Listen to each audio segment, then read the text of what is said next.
എങ്ങനെയാണ് സേഫായിട്ട് ഇതിനെ ഹാൻഡിൽ ചെയ്യേണ്ടത് എന്നുള്ളതിനെ കുറിച്ചിട്ടൊക്കെയാണ് നമ്മൾ പറഞ്ഞു കൊടുക്കേണ്ടത്. അല്ലാതെ നിങ്ങളുടെ മാനുഷിക വിചാരങ്ങളും അങ്ങനെയുള്ള ആഗ്രഹങ്ങളൊക്കെ മാറ്റിവെക്കൂ, ഞങ്ങൾ പറയാം എപ്പോൾ ഇണ ചേരണം എന്നൊക്കെ പറയുന്നത് ഈ ഒരു കാലഘട്ടത്തിൽ നമുക്ക് എത്രത്തോളം അപ്ലൈ ചെയ്യാൻ പറ്റുന്ന ഒരു കാര്യമാണ്. ആര് കാത്തിരിക്കുമെന്നുള്ളതാണ് നിങ്ങൾ വിചാരിക്കുന്നത്? നിങ്ങൾ അനുവാദം കൊടുക്കുന്ന സമയത്ത് ഇണ ചേരാൻ വേണ്ടി നിങ്ങളിൽ പല ആളുകളിലെ മാതാപിതാക്കൾ വൺ ഡയലോഗ് അടിക്കുന്നത് അവർക്ക് ആ ഒരു പ്രായത്തിൽ അങ്ങനെയുള്ള സൗകര്യങ്ങളൊന്നും ഉണ്ടായിരുന്നില്ല, ഇത്രത്തോളം സ്വാതന്ത്ര്യം പോലും ഉണ്ടായിരുന്നില്ലാത്തതുകൊണ്ട് ഒന്നും അങ്ങോട്ട് ശരിയായില്ല. അതുകൊണ്ട് അവർക്ക് അറേഞ്ച്ഡ് മാരേജിലേക്ക് പോകാൻ വേണ്ടി പറ്റി, നിങ്ങളുണ്ടായി, വളരെ മാന്യമായിട്ട് ജീവിതം മുന്നോട്ടേക്ക് കൊണ്ടുപോകുന്നു എന്നൊക്കെ പറയുന്നു. അവസരങ്ങൾക്കും സാധ്യതകൾക്കും ഇടമുള്ള ഒരിടത്ത് ആളുകൾ അവരുടെ അടിസ്ഥാനപരമായിട്ടുള്ള കാര്യങ്ങൾ വളരെ വേഗം കൈവരിക്കും. പറയുന്നില്ല എന്താ സംഭവം എന്നുള്ളത്. പൊതു സ്ഥലത്ത് വെച്ച് കാണിക്കാൻ കൊള്ളാത്തതാണ്. പൊതു സ്ഥലത്ത് വെച്ചിട്ട് കാണിക്കാൻ കൊള്ളാത്തതോ? എന്ത് കഷ്ടം. എന്റെ ബെഡിൽ വന്ന് കിടന്നാൽ നന്നായിട്ട് ഇവര് ബെഡിലുള്ളത് എനിക്ക് നന്നായിട്ട് കാണാൻ പറ്റും. കാണിക്കാൻ കൊള്ളുന്ന കാര്യം നിങ്ങൾ എന്താ കാണിച്ചത്? ഞാൻ ഏകദേശം 2-3 ആഴ്ച മുമ്പ് പയ്യന്നൂരിൽ നിന്നും കാസർഗോഡേക്ക് ഒരു ട്രെയിൻ യാത്ര പോയിരുന്നു. അന്ന് കണ്ട ഒരു കാഴ്ച, അതായത് ഒരു 2 കാമുകന്മാരാണ്. അവരുടെ കുറച്ച് വീഡിയോസ് ഞാൻ അവരറിയാതെ പകർത്തിയിട്ടുണ്ടായിരുന്നു, അതും കൂടി കാണിച്ചു തരാം. അതും കൂടി കാണിച്ചു തരാം. സദാചാര ആക്രമണങ്ങളിലെ തലമുറ കൈമാറ്റം എന്ന് പറയാൻ പറ്റുമോ എന്നുള്ളത് എനിക്കറിയില്ല. ഒരു തലമുറ മുന്നേ ചെയ്തിരുന്നതും അവർ നിർത്തിയതും എന്നാൽ പുതിയ തലമുറ ഏറ്റെടുത്ത് ചെയ്യുന്നതുമായിട്ടുള്ള, വൃത്തിക്ക് ചെയ്യുന്നതുമായിട്ടുള്ള ഒരു സംഗതിയാണ് ഈ സദാചാര ആക്രമണങ്ങൾ. എനിക്ക് തോന്നുന്നു ഈ ചാനൽ തുടങ്ങിയ 5 വർഷം മുൻപ് വരെയൊക്കെ നമ്മൾ ഏറ്റവും കൂടുതൽ മധ്യവയസ്സിനോടൊക്കെ അടുത്തിട്ടുള്ള ആളുകളിൽ നിന്നാണ് ഈ സദാചാര ആക്രമണമൊക്കെ കണ്ടുകൊണ്ടിരുന്നത്. എന്നാൽ ഇപ്പോൾ തലമുറ കൈമാറ്റത്തിൻ്റെ ഒരു സമയമായിരിക്കാം. 30 വയസ്സിൽ താഴെയുള്ള ധാരാളം ആളുകൾ ഈ ഒരു രംഗത്തേക്ക് കാര്യക്ഷമമായി ഇറങ്ങി പ്രവർത്തിക്കുന്നുണ്ട്. ബിഗ് ബോസിൽ നടന്ന ഒരു സംഭവം കഴിഞ്ഞ ആഴ്ച ഞാനൊരു വിഷയമായിട്ട് ഇവിടെ അവതരിപ്പിച്ചിരുന്നു. ബിഗ് ബോസ് മലയാളി മനസ്സിൻ്റെ കണ്ണാടി എന്നൊക്കെ വേണമെങ്കിൽ വിളിക്കാമല്ലോ. കാരണം അത്തരത്തിലുള്ള പ്രകടനങ്ങളും അത്തരത്തിലുള്ള രാജാവ് വാഴ്ചകളും ഒക്കെയാണല്ലോ അവിടെ നടത്തുന്നത്. അപ്പോൾ മലയാളിയുടെ പൊതുബോധത്തിൻ്റെ ഒരു നേർചിത്രമൊക്കെ അവിടുത്തെ വിന്നേഴ്സിനെ നോക്കുന്ന സമയത്ത് നമുക്ക് മനസ്സിലാവും. അപ്പോൾ ഈ സീസണിലെ പ്രധാനപ്പെട്ട കണ്ടസ്റ്റൻറ്റ് അനുമോൾ സീസണിൽ പറഞ്ഞ ഒരു കാര്യമുണ്ട്, എപ്പിസോഡിൽ പറഞ്ഞ ഒരു കാര്യമുണ്ട്. കാണാൻ പാടില്ലാത്തത് നിങ്ങൾ കാണിച്ചു, അത് ഞാൻ കണ്ടു. എന്താണ് കണ്ടത് എന്ന ചോദ്യത്തിന് അനുമോൾക്ക് പ്രത്യേകിച്ച് ഉത്തരവൊന്നും ഉണ്ടായിരുന്നില്ല. അത് മോഹൻലാൽ എന്ന വലിയ നടൻ ചോദിച്ചു, അദ്ദേഹം കണ്ടിട്ടില്ല, ആ ഒരു ഷോയിലെ അണിയറ പ്രവർത്തകർ കണ്ടിട്ടില്ല. എന്നാലും അനുമോൾ കണ്ടു. ഒരു പുരുഷനും സ്ത്രീയും കട്ടിലിൽ ഒരു പുതപ്പ് ഉപയോഗിക്കുന്ന സമയത്ത് എന്താണോ അവിടെ നടക്കുന്നത് അത് കണ്ടു എന്നുള്ളതാണ് അനുമോൾ പറയുന്നത്.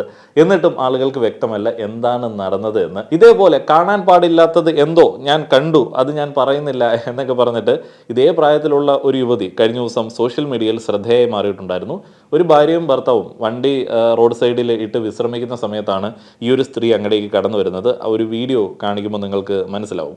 ഞാൻ എന്റെ ഭാര്യയും കൂടെ ഇവിടെ ഇന്ന് ഹോസ്പിറ്റലിൽ പോയിട്ട് BP ലോ ആയിട്ട് ഞാൻ ഇവിടെ കൊണ്ടുവന്ന വണ്ടി ഒതുക്കി ഇവിടെ കൊണ്ട് നിൽക്കുന്ന ഞാൻ എന്റെ ഭാര്യയുടെ അടുത്തോട്ട് ഞാൻ തലവെച്ച് ഇങ്ങനെ കിടന്നപ്പോൾ ഈ വീട്ടിലുള്ള പെങ്കൊച്ച് അത് കണ്ടിട്ട് പറയാം, ഞങ്ങൾ ഇവിടെ വേറെ എന്തോ കാർ ഒതുക്കിയിട്ട് വേറെ എന്തോ പരിപാടിയായിരുന്നു, നിങ്ങൾ ഭാര്യയും ഭർത്താവാണെന്ന് പറഞ്ഞു. ആരും ആയിക്കോട്ടെ, മറ്റൊരാളുടെ സ്വകാര്യതയിൽ കയറി എത്തിവിട്ടിട്ട് പറയുക, നാട്ടുകാരെയൊക്കെ വിളിച്ചു കൂട്ടി, ഏതോ ഒരു പുള്ളിക്കാരനൊക്കെ വിളിച്ചു കൂട്ടിയിട്ട് പറയുക ഇതേപോലെ ഞങ്ങൾ ഈ കാരണത്ത് വേറെ പരിപാടിയായിരുന്നു. അത് പറയാൻ പുള്ളിക്കാരിക്ക് നാണമുണ്ട്, മാനമുണ്ട്. ബാക്കി അവർക്ക് നാണോ മാനമൊന്നും ഇല്ലേ? പറയും ഞങ്ങൾ എന്ത് ചെയ്യുന്നുള്ളത് നിങ്ങൾ പറയും. അവള് കണ്ട എന്ത് ചെയ്യുന്നുള്ളത് പറയാം. നിങ്ങൾ ഇല്ല സൗകര്യമില്ല. എനിക്ക് എന്റെ അവകാശം, മര്യാദ എന്നല്ല എന്റെ അവകാശം. എന്താ പറയാ, വീടിന്റെ വഴിയിൽ എന്തിനു വന്ന് കിടക്കുന്നു? ഞാൻ ഇയാളെ വീടിന്റെ വഴിയാണോ ഇത്? ഇത് എന്റെ റൈറ്റാ. എന്താ കാര്യം? അതെന്താ സംഭവം? എടുക്കുക എവിടെ പോകുന്നുള്ളത് നോക്കാം. പേഴ്സണലായിട്ട് കാര്യമല്ല. ഇയാൾക്ക് പേഴ്സണൽ സംസാരിക്കാൻ എനിക്കൊന്നുമില്ല. പേഴ്സണലോ എന്ത് പേഴ്സണലോ? ഞാൻ ഇയാൾ എന്ത് പേഴ്സണലാ ഉള്ളത്? ഞങ്ങൾ പേഴ്സണലായിട്ട് സംസാരിക്കുന്ന ഈ കാറിനകത്താ. അതൊന്ന് ഒളിഞ്ഞു നോക്കിയത് ഇയാളാ. വന്ന വഴി കണ്ടെങ്കിൽ ഇയാൾ എന്താ കണ്ടേ? ഇയാൾ എന്താ കണ്ടെന്നാണ്? ശരി, കണ്ടില്ല. ശരി, ഞാൻ പറയുന്നത് കണ്ടു. എനിക്ക് എന്നെ കണ്ടില്ല, ഈ സീറ്റിൽ ചേച്ചിയെ കണ്ടു. എന്തായിരുന്നു സംഭവം? പറയും. ഇയാൾ പറയുന്നില്ല എന്താ സംഭവം എന്നുള്ളത്. പൊതു സ്ഥലത്ത് വെച്ചിട്ട് കാണിക്കാൻ കൊള്ളാത്തതോ? എന്ത് കഷ്ടം. എന്തിനങ്ങോട്ട് മാറണം? നിങ്ങൾ രണ്ടോട് അങ്ങോട്ട് നോക്കി തുറച്ചു നോക്കുന്നത്. നമ്മൾ വെയിറ്റ് ചെയ്തിരിക്കുക. നിങ്ങൾ അത് തന്നെ. പിന്നെ ഞങ്ങൾ എന്താ പേടിച്ച് വണ്ടി മാറ്റിയിടണം? നിങ്ങൾ പറയാത്ത ഒരു പോയിന്റും ഇല്ല. നിങ്ങൾ അല്ലെങ്കിൽ തെളിച്ചു പറയണം എന്ത് മോശമായ പ്രവൃത്തി ഇതിൽ കണ്ടു. എടുക്കുക. എടുക്കുന്നതിന്റെ തരിപ്പ് തന്നെ. സമയം നോക്കിയോ? സമയം എന്തായാലും വേറെ ഇടാൻ പറ്റില്ലല്ലോ. ഇവരിങ്ങനെ ആവശ്യമില്ലാത്ത കാര്യത്തിൽ എടുക്കാൻ ഒരു കാര്യമില്ല. അല്ലെ, പകുതി വണ്ടി റോഡിൽ നടക്കുന്നത്, ബാക്കി റോഡ് സൈഡിൽ അവരുടെ വീട്ടിലോട്ട് ചേർത്തോ അല്ലെങ്കിൽ വഴിയിലോട്ട് കയറ്റിയോ ഒന്നും അല്ല ഇട്ടേക്കുന്നത്. റെസ്റ്റ് എടുക്കണമെന്നുണ്ടെങ്കിൽ വഴി തന്നെ റെസ്റ്റ് എടുക്കണം. തലവേദന എടുത്തോ വണ്ടി ഓടിക്കാൻ പറ്റത്തില്ല. വന്ന് ചോദിച്ചില്ല എന്റെ വണ്ടി വിടുന്നത്, ആരോട് ചോദിക്കാം. കാര്യം ഞങ്ങൾ പറഞ്ഞേനെ, അത് അവർ ചോദിച്ചിട്ടില്ല. അവരെല്ലാം റൂഡായിട്ട് തന്നെ സംസാരിച്ചത്. ഞങ്ങൾക്ക് ബോധ്യപ്പെടുന്ന കാര്യമില്ല. കേട്ടല്ലോ, വണ്ടി വിട്ടേക്കും. ഇല്ല വണ്ടി വിട്ടേക്കും. അവള് ആരെന്ന് വെച്ചാൽ വിളിക്കും, അടുത്ത ആളെ വിളിക്കട്ടെ. പെങ്കൊച്ചു ഒന്ന് നമ്മുടെ മാപ്പ് പറയാം, പക്ഷെ വണ്ടി വിട്ടേക്കും. എല്ലാം എന്ത് കണ്ടു കഴിഞ്ഞാലും മറ്റേ കണ്ടിൽ എല്ലാവരും കാണത്തുള്ളൂ. ഇവർ ഈ നമ്പരൊക്കെ വീഡിയോ എടുത്ത് വെച്ചു, വീട്ടിലായാലും അല്ലെങ്കിൽ നാട്ടിലായാലും, അല്ലെങ്കിൽ എന്റെ ബന്ധുക്കളോ അല്ലെങ്കിൽ എന്റെ ആൾക്കാരൊക്കെ ഇത് കേട്ട് കഴിഞ്ഞാൽ വേറെ എന്തോ വിചാരിക്കും, എന്നെ അറിയാവുന്ന കേട്ട് ഞാൻ എന്തോ വിചാരിക്കും, ഞാൻ ഇവിടെ ഈ കാറും കൊണ്ടിട്ട് വേറെ എവിടെയാണെന്നുള്ളത് വിചാരിക്കും. തലമുറ കൈമാറ്റത്തിന്റെ സമയമൊക്കെയാണ്. പുതിയ പ്രതിഭകൾ ഈ ഒരു രംഗത്തേക്ക് കാര്യമായി കടന്നു വരുന്നുണ്ട്. അങ്ങനെയുള്ള ആളുകളോട് എനിക്കൊരു എളിയ റിക്വസ്റ്റ് ആണ്, നിങ്ങൾ ഇങ്ങനെയുള്ള സംഭവങ്ങളിലൊക്കെ പിടിക്കപ്പെടുന്ന സമയത്ത്, കയ്യിൽ നിന്ന് പോയി എന്ന് തോന്നുന്ന സമയത്ത് എങ്കിലും അവരുടെ കൈയും കാലും പിടിച്ച് അവിടെ നിന്ന് രക്ഷപ്പെടാനായിട്ട് ശ്രമിക്കുക. ഇങ്ങനെ വീഡിയോ ഒക്കെ എടുത്ത് നാട് മുഴുവൻ പ്രചരിപ്പിച്ചു കഴിഞ്ഞാൽ, ഇതിനിരയാക്കപ്പെട്ട ആളുകൾ പ്രചരിപ്പിച്ചു കഴിഞ്ഞാൽ നിങ്ങൾക്കത് വലിയൊരു ബുദ്ധിമുട്ടായിട്ട് വരാൻ സാധ്യതയുണ്ട്. നമുക്ക് അഡ്രസ്സ് ചെയ്തിരിക്കാനായിട്ട് പറ്റത്തൊന്നുമില്ല. കാര്യം വിഷമമൊക്കെ ഉണ്ട്. കാരണം അവരുടെ ഒരു ചിന്താഗതിയിൽ, അവരുടെ വളരാത്ത ഒരു ചിന്തയിൽ നിന്നിട്ട് അവർക്ക് തോന്നിയ ഒരു ആദിയും ആകുലതയും ഒക്കെയാണ് ഈ ഒരു പ്രശ്നത്തെ ഈ ഒരു രീതിയിലേക്ക് കൊണ്ടുചെന്ന് എത്തിച്ചത്. അപ്പോൾ അവർ OP ടിക്കറ്റൊക്കെ കാണിക്കുന്നുണ്ട്, ഹോസ്പിറ്റലിൽ പോയിട്ട് വന്നതാണ് എന്നൊക്കെ കാണിക്കുന്നുണ്ട്. അങ്ങനെ കാണിക്കേണ്ട ആവശ്യം പോലും ഇല്ല. അതേപോലെ തന്നെ കോമൺ സെൻസിൽ ചിന്തിച്ചുകൂടെ? കുറേയധികം വീടുകളുള്ള ഒരു ഇടത്ത് ഒരു വണ്ടി ഒതുക്കിയിട്ട് രണ്ടാളുകൾ വിശ്രമിക്കുകയാണ്. അപ്പോൾ അവർ വേറെ എന്തെങ്കിലുമൊക്കെ അസന്മാർഗികമായിട്ടുള്ള കാര്യങ്ങളെന്ന് പറയുന്ന കാര്യങ്ങളോ അല്ല എന്നുണ്ടെങ്കിൽ എന്തെങ്കിലും ഒരു ഒഫൻസോ ഒക്കെ അവിടെ വെച്ച് ചെയ്യാൻ സാധ്യതയില്ല എന്നുള്ളത് മനസ്സിലാക്കിക്കൂടെ? പൊതുവെ സദാചാര അക്രമികളുടെ മറ്റൊരു തെറ്റിദ്ധാരണയുണ്ട്, അവരിയ്ക്കുന്ന അവരുടെ വീടും ചുറ്റുപാടും മാത്രമല്ല ബാക്കിയുള്ള കുറേയധികം സ്ഥലങ്ങൾ അവരുടെ അധീനതയിലാണ്, അതൊക്കെ നോക്കാനായിട്ട് അവരെയാണ് ഏൽപ്പിച്ചതെന്നുള്ളൊരു തെറ്റിദ്ധാരണയൊക്കെ ഉണ്ട്.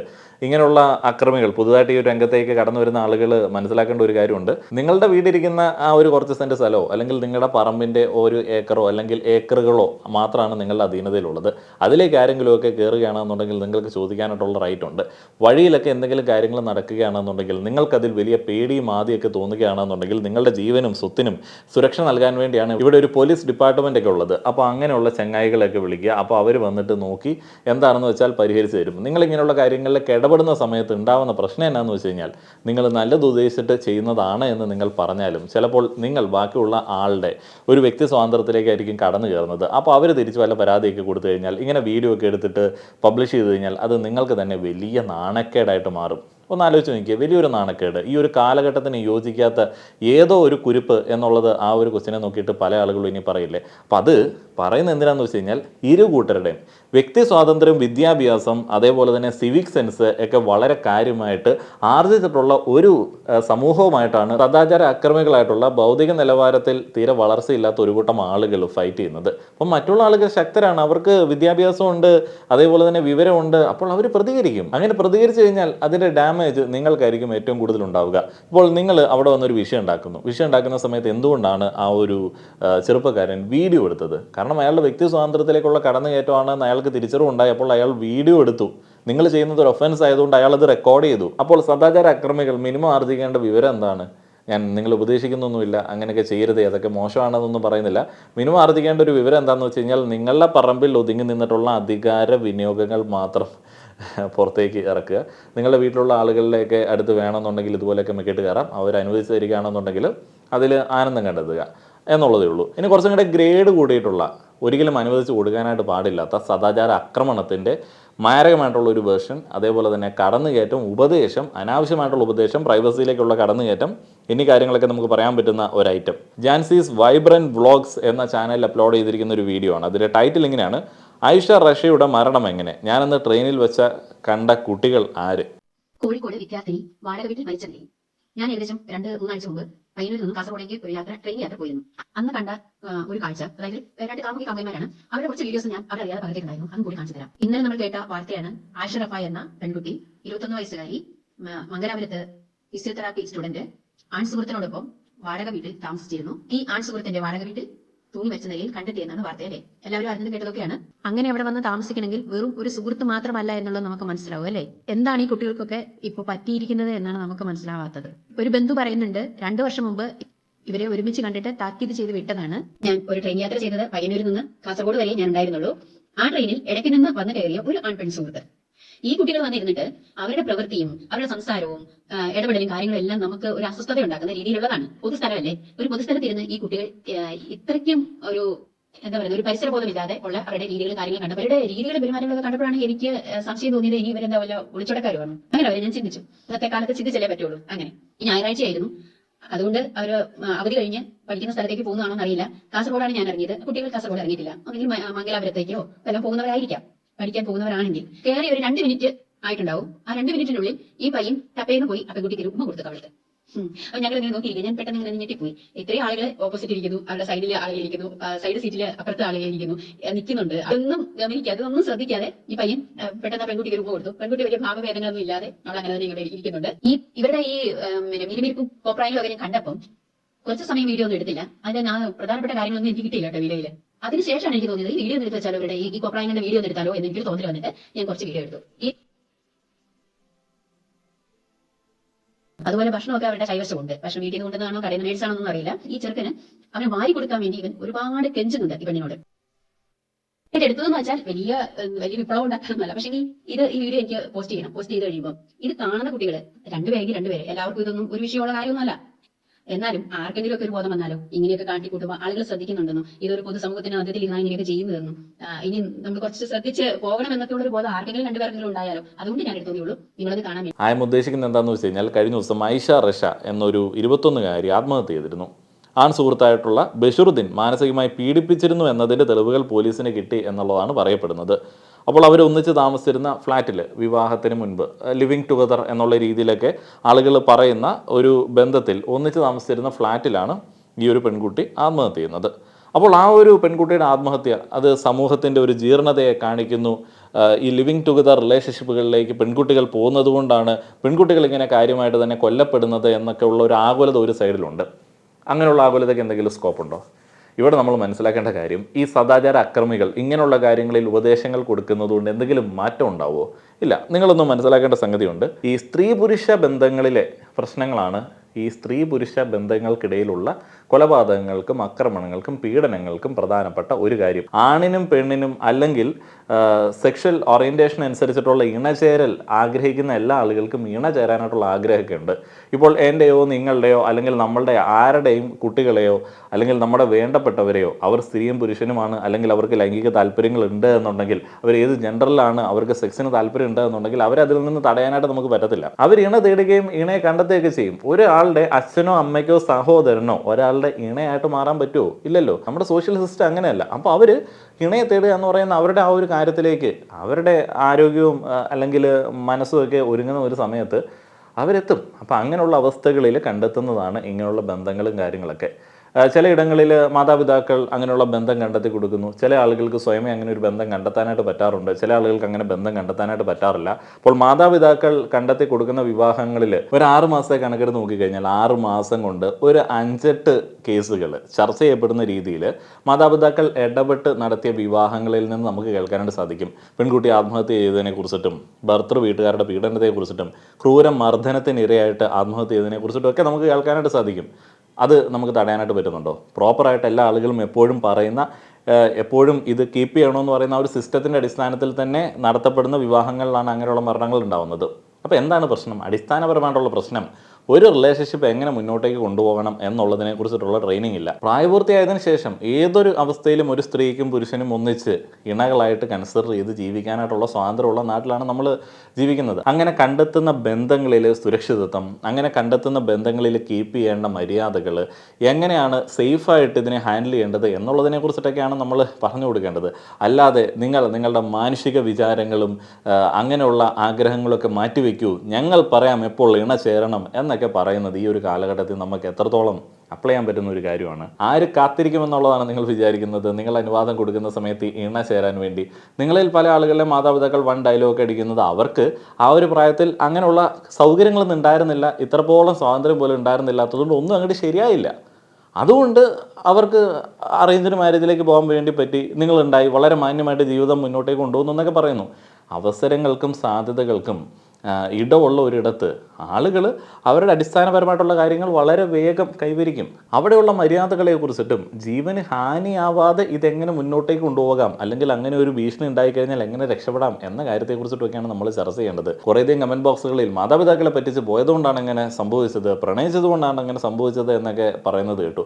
മാതാപിതാക്കൾ അനുവാദം കൊടുത്ത് എത്ര സ്ത്രീകൾ പോയി മരണപ്പെടുന്നുണ്ട്? അതൊന്നും വാലിഡ് ആയിട്ടുള്ള ഒരു പോയിന്റായിട്ട് എടുത്ത് വയ്ക്കാനായിട്ടൊന്നും പറ്റത്തില്ല. ഈ ഡയലോഗ് അടിക്കുന്ന പല ആളുകൾക്കും അവരുടെ ആയ പ്രായത്തിൽ ഒരു പൊട്ടൻഷ്യൽ ഇണയാണ് താൻ എന്നുള്ള രീതിയിൽ മറ്റൊരാളെ ഇമ്പ്രസ് ചെയ്യാനായിട്ട് പറ്റിയിട്ടില്ല. ഒരു ബന്ധമൊന്നും തന്നിലേക്ക് കൊണ്ടുവരാനായിട്ട് അവർക്ക് പറ്റിയിട്ടില്ല. പിന്നെ ഒരു സിസ്റ്റത്തിൻ്റെ ഒരു രീതികൾക്കനുസരിച്ചിട്ട് ആരോ ഇങ്ങനെ ഇണ ചേരാൻ വേണ്ടി അറേഞ്ച് ചെയ്ത് കൊടുത്തത് കൊണ്ട് ഇങ്ങനെ ഡയലോഗ് അടിക്കുന്നു എന്നുള്ളതേ ഉള്ളൂ.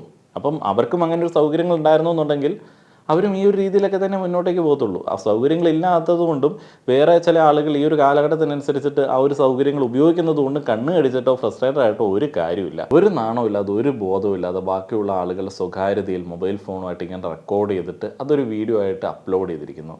എന്ത് ബോധമുണ്ട് ഈ പെണ്ണുപിള്ളക്ക്? അവർക്കറിയില്ല ആ കുട്ടികൾ എന്നിവർ പറയുന്ന ആ സ്ത്രീയും പുരുഷനും വിവാഹിതരാണോ, അല്ല എന്നുണ്ടെങ്കിൽ അവർ കമ്മിറ്റഡ് ആണോ, അല്ലെങ്കിൽ ലിവിങ് ടുഗദർ റിലേഷൻഷിപ്പ് ആണോ എന്നൊന്നും അവർക്കറിയില്ല. വെറുതെ ഇങ്ങനെ അടിച്ചു വിടുകയാണ്. ആ പ്രണയം ആയിക്കോട്ടെന്നേ, അവരുടെ സ്വകാര്യതയും അവരുടെ സ്വാതന്ത്ര്യത്തിലും അല്ലേ അവർ പ്രണയിക്കുന്നത്. അപ്പോൾ അങ്ങനെയുള്ള കാര്യങ്ങളിലേക്ക് സദാചാര ആക്രമണമായിട്ട് കടന്നു കയറാനായിട്ട് ഈ സ്ത്രീക്ക് ആരാണ് പെർമിഷൻ കൊടുത്തത്? അപ്പോൾ അതുകൊണ്ട് നമ്മളിവിടെ മനസ്സിലാക്കേണ്ട സംഗതി എന്താണെന്ന് വെച്ച് കഴിഞ്ഞാൽ, നിങ്ങൾക്കാരുടെയും ശാരീരിക വിചാരങ്ങളെയോ ശാരീരിക ആവശ്യങ്ങളെയോ തടയാനായിട്ട് പറ്റില്ല. അതൊക്കെ പണ്ടത്തെ തോന്നലായിരുന്നു. ചില പ്രാചീന ശിലായുഗ ചിന്താഗതിയുള്ള ചില മതങ്ങളും ചില വിശ്വാസങ്ങളും ഒക്കെ നയിക്കുന്ന ചില ഇടങ്ങളിലെ ചില ആളുകൾ സ്ത്രീകളുടെ ലൈംഗിക അവയവങ്ങളൊക്കെ തുന്നിച്ചേർത്ത് വയ്ക്കാറുണ്ട് എന്ന് കേട്ടിട്ടുണ്ട്. അപ്പോൾ അതുപോലെയൊക്കെയുള്ള പ്രാകൃത കാടൻ രീതികൾ നമുക്കിവിടെ അവലംബിക്കാനായിട്ട് പറ്റത്തൊന്നുമില്ല. നിങ്ങൾ എന്താണ് ഉദ്ദേശിക്കുന്നത്? അതല്ലാതെ എന്ത് രീതിയിലാണ് നിങ്ങൾ ഇവർക്ക്, അല്ലാതെ ഏത് രീതിയിലുള്ള പ്രവർത്തനങ്ങളാണ് സ്ത്രീ പുരുഷ ബന്ധങ്ങൾ രൂപപ്പെടാതിരിക്കാൻ വേണ്ടി നിങ്ങളോട് ഉദ്ദേശിക്കുന്നത്? എന്തെങ്കിലും ഒരു ആക്ഷൻ പ്ലാൻ വല്ലതും നിങ്ങളുടെ കയ്യിലുണ്ടോ? ഇല്ല. അവരുടെ പ്രായമാകുമ്പോഴത്തേന് ഇണയെ കണ്ടെത്താനും ഇണ ചേരാനായിട്ടും ഒക്കെ ഉള്ള സ്വാഭാവിക മാനസിക വിചാരങ്ങളിൽ പോവും.